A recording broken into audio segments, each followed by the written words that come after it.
आज global times India के लिए लिख रहा है कि 10 साल में बहुत बड़ी प्रोग्रेस की, जो अपने आप में एक बहुत बड़ी ताजुब की बात। और उन्होंने अपने आर्टिकल में दिया है कि इंडिया जो है ग्रेट पावर स्ट्रेटजी बन रहा है अंडर पीएम नरेंद्र मोदी के अंडर में।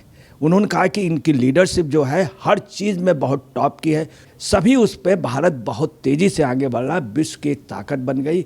आप सुनिए राहुल गांधी की क्या पोजीशन हो, जो चाइना पे डिपेंड होते थे, जब भी उनकी राजनीति डल होती तो चाइना सपोर्ट कर देता था।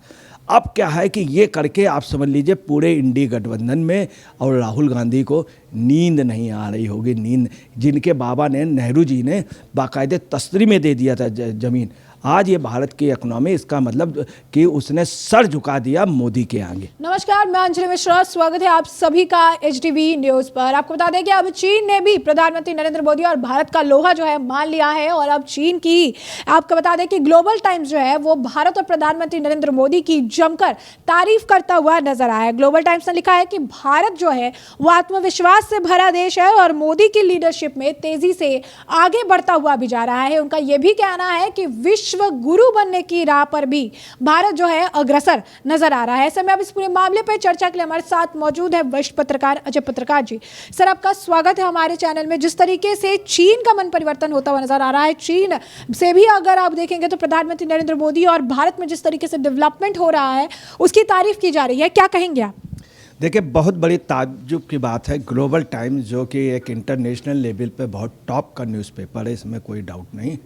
सबसे ज़्यादा लीडरशिप है उसकी, चूँकि वहाँ की पॉपुलेशन सबसे ज़्यादा, और वो इंडिया की बड़ाई करे, इंडियन इकोनॉमी की बड़ाई करे, इंडियन स्ट्रेटजी की बड़ाई करे, इंडिया के डिप्लोमेटिक सिस्टम की बड़ाई करे, तो बहुत बड़ी बात है, जो कि आप समझिए कभी नहीं। और ग्लोबल टाइम्स का इतना ज़बरदस्त पैमाना है कि उन्होंने बहुत पहले कह दिया था रीगनोनॉमी डाउन होगी, रीगन इकोनॉमी डाउन होती। भारत में एक बार फाइनेंशियल इमरजेंसी लगानी पड़ी थी, और उसके पहले ग्लोबल टाइम्स में कई 4 महीने पहले लिख दिया था कि भारत में फाइनेंशियल इमरजेंसी की पोजीशन आ जाएगी।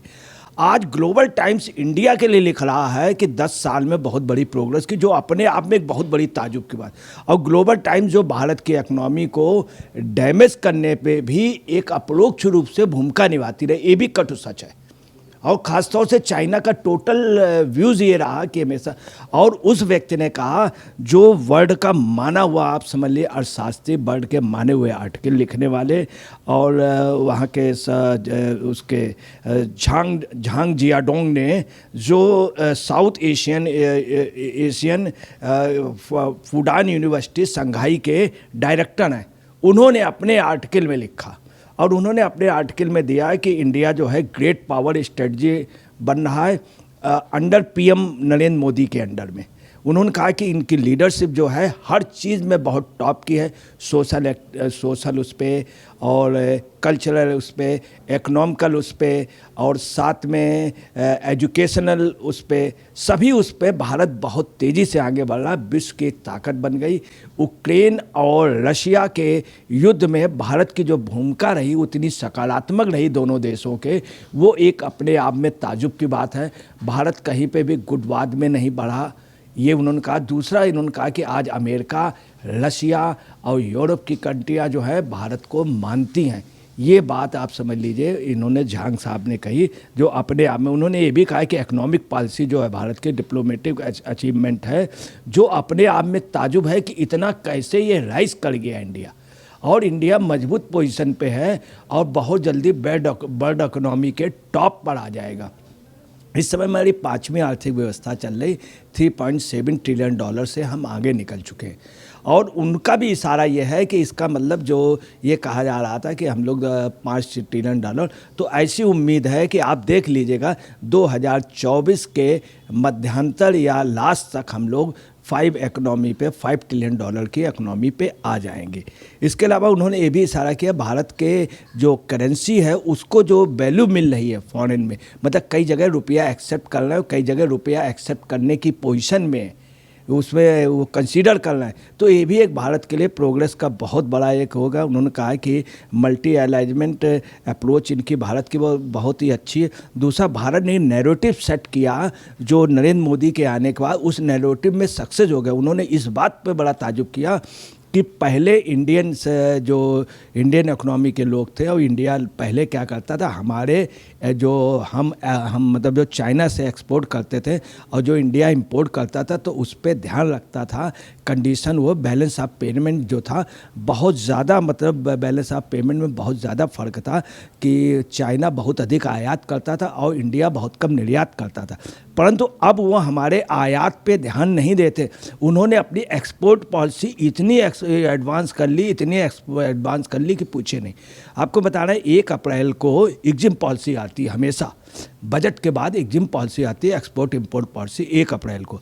अब जब से मोदी आए तो उन्होंने क्या किया, एक तो बजट सही समय पर, वो एक्सपोर्ट इंपोर्ट पॉलिसी इतनी अच्छे ढंग से बनाई जाती है जिसमें डायरेक्ट एडवाइस ली जाती है एक्सपोर्टर तक से, वो भी प्रतिनिधित्व करते हैं, एक पूरी बॉडी बना दी और इतने सही ढंग से जा रहा। तो उनका कहना कि एक्सपोर्ट भारत बहुत ज़्यादा कर रहा है।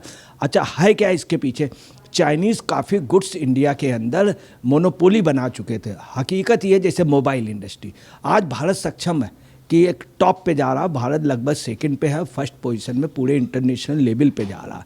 तो उन्होंने भी एक्सेप्ट किया कि अब जो भारत हमारे ऊपर निर्भर नहीं रहा और भारत की एक्सपोर्ट की क्वालिटी भी इम्प्रूव हुई है, यही एक वजह है। दूसरा, उनके यहाँ से पहले लेदर गुड्स अपने आते थे और बायोकेमिक के कई चीज़ें, मेडिसिन और इलेक्ट्रॉनिक आइटम, आज हम अपने उसमें सक्षम हैं। दूसरा, उन्होंने ये भी कहा कि चाइना जो है अब ये सोचता है कि भारत की जिस तरह से उन्नत है तो एक इंटरनेशनल शक्ति है और सारे राष्ट्र इनको मान रहे हैं।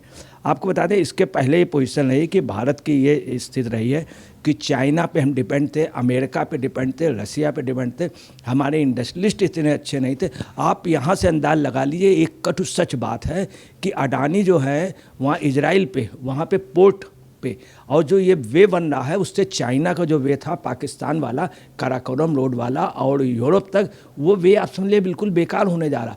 जो इंडिया से यूरोप के बीच में बन रहा है हैपा होते हुए, वो इंटरनेशनल लेवल पे ओमान की भी इकोनॉमी, इंडिया इकोनॉमी, सारी कंट्रियाँ, अफगानिस्तान वगैरह सब साथ।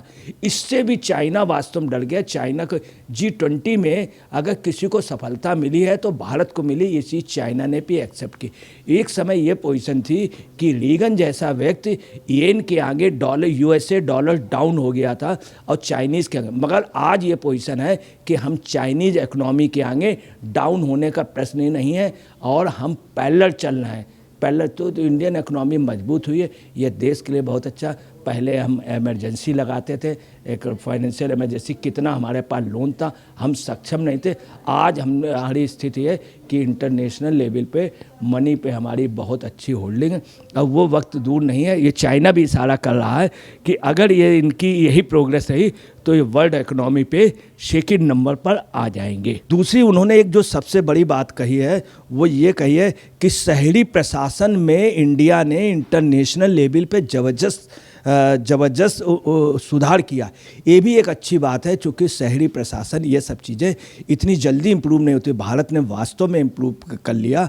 ये एक बहुत अच्छी है कि एक इंटरनेशनल लेवल पे, ग्लोबल उस पर दिखता है कि भारत ने शहरों पर, नहीं तो विदेशी लोग जब भी आते थे तो कहते थे यहाँ पे कितनी गंदगी है, कितना वो है, यहाँ को कोई डेवलपमेंट नहीं, पैकिंग अच्छी नहीं, कोई सामान का वो नहीं। अब उस पर सुधार कर लिया तो ये चीज़ काफ़ी टाइम लग जाती है, 30-40 साल लग जाती है जब आदमी अपने स्टैंडर्ड को के लिविंग को चेंज कर पाता। भारत ने चेंज कर लिया, इसके लिए भी वो लोग बहुत ही। दूसरा, उनका जो मजबूत आर्थिक स्थिति भारत की है और भारत में लोग मजबूत हुए, उनका इशारा ये भी था कि भारत गोल्ड पे भी डिपेंड हो गया, लिथियम पे भी डिपेंड हो गया, तमाम ऐसे, और ऑयल पे भी। वास्तव में भारत पास पहले बिल्कुल ऑयल नहीं था, आज रसिया से हम कच्चा तेल लेके सारी रिफाइनरियों बना करके और हम दे रहे हैं। आज अरब पे हम डिपेंड नहीं तो पहले अरब के आगे हम लोगों की स्थिति ये थी कि हम लोग बिल्कुल उसके आगे सरेंडर थे। तो कुल मिलाकर के मोदी के नेतृत्व में उन्होंने ये भी कहा कि 10 साल में 2014 से ये भारतीय अर्थव्यवस्था इम्प्रूव हुई। अब इससे हुआ क्या है, आप सुनिए राहुल गांधी की क्या पोजीशन हुई, जो चाइना पे डिपेंड होते थे, जब भी उनकी राजनीति डल होती तो चाइना सपोर्ट कर देता था। अब क्या है कि ये करके आप समझ लीजिए पूरे इंडी गठबंधन में और राहुल गांधी को नींद नहीं आ रही होगी, नींद, जिनके बाबा ने, नेहरू जी ने बाकायदे तस्त्री में दे दिया था ज़मीन। आज ये भारत की इकोनॉमी, इसका मतलब कि उसने सर झुका दिया मोदी के आगे। तो जैसा कि आपने जो पत्रकार जी को सुना, उन्होंने साफ तौर पर कहा है कि इन 10 सालों में मोदी के आने के बाद से, सत्ता संभालने के बाद से भारत सच में जो है डेवलपमेंट की अलग गाथा लिखता हुआ नजर आ रहा है। और यही कारण है कि जो चीन भारत के खिलाफ जहर उगलता था, आज वही चीन जो है भारत की तारीफों के कसीदे पढ़ रहा है, प्रधानमंत्री नरेंद्र मोदी के नेतृत्व की भी तारीफ करता हुआ नजर आ रहा है। तो ऐसे में आपने चर्चा पूरी सुनी है, इस पर आपकी भी जो राय हो हमें कॉमेंट सेक्शन में कॉमेंट करके जरूर साझा करिएगा। धन्यवाद।